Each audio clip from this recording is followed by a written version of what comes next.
Women's figure skating is full of legendary champions. Katarina Witt and Yuna Kim in singles, Ludmila Belousova and Ekaterina Gordieva in pairs, Jane Torval and Tessa Virtue in ice dance, to name but a few. None of these great champions, however, would even have been permitted onto competitive ice if not for the determination and skating excellence of Englishwoman Madge Syers at the turn of the 20th century.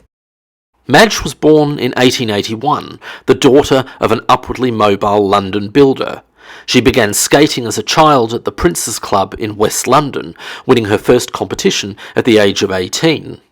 At the time, the fledgling sport of figure skating was still very much in its infancy, the first European Championships having been held in 1891, the first World Championships in 1896.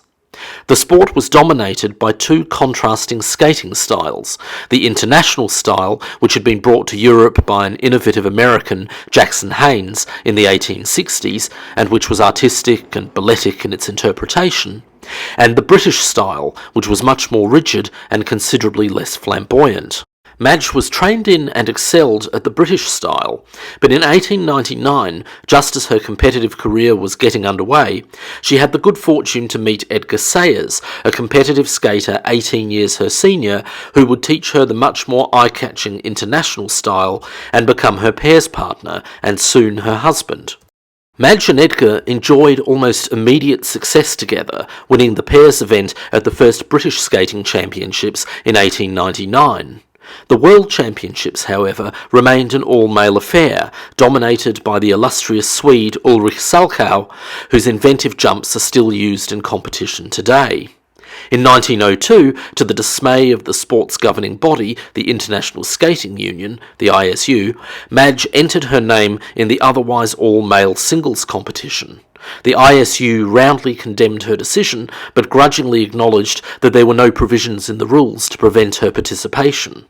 Skating in an ankle-length woolen skirt and satin blouse, adorned with fashionable gloves and a pearl necklace, Madge let her world-class skating do the talking, and silenced her critics with a silver medal-winning performance, only narrowly losing out to the great Salchow, who, so the story goes, felt that she had been underscored by the all-male judging panel.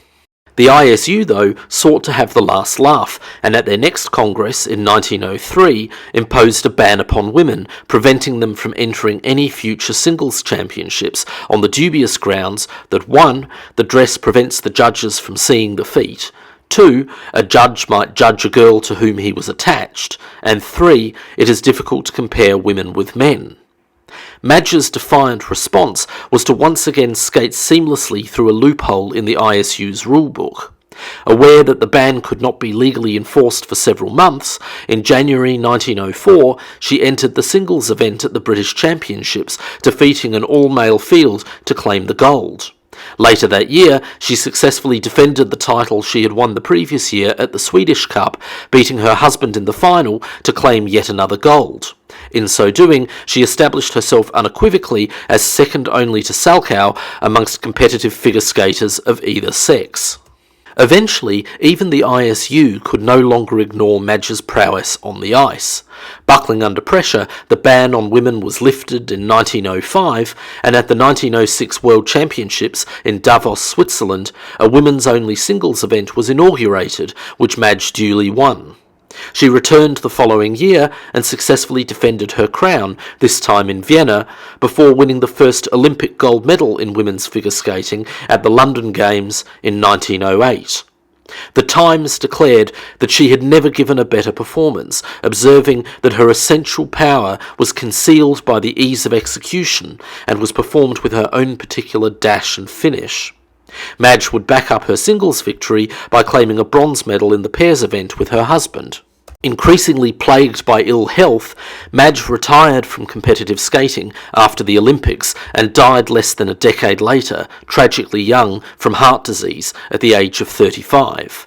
Her legacy, however, as the pioneer of women's figure skating is unequivocal. Had she not parried each patriarchal thrust of the ISU with her sublime skating skills, a sport nowadays popularly associated with feminine grace might have become just as much a perceived men's sport as baseball or American football.